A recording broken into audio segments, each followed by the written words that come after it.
it turns out there is something less romantic than a Valentine's Day e-card from the Republican National Committee.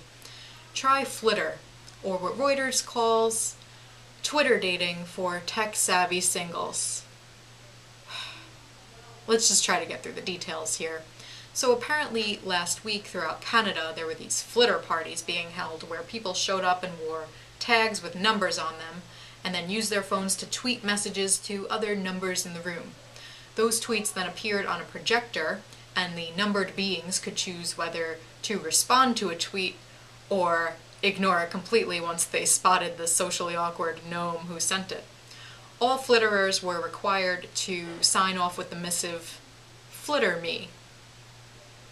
So look, apart from the fact that I think that this is atrocious and a ridiculous experiment, I also think that there are some real-world implications here and that trends like these are only bound to become more widespread.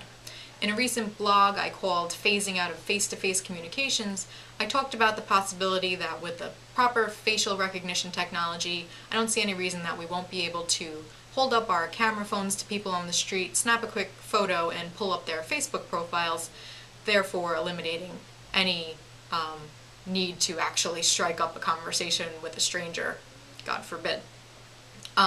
It seems that with something like Flitter, we're already halfway there, resorting to technology to avoid talking to the people who are right in front of us.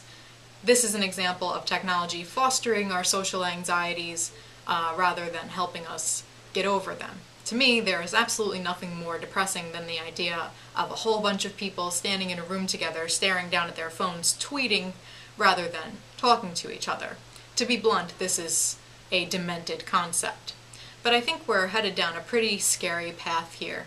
It's one thing to sit in our respective homes and avoid the outside world by relying on social networking to talk to one another, but it's a real contradiction to bring people together only to use technology to keep them apart.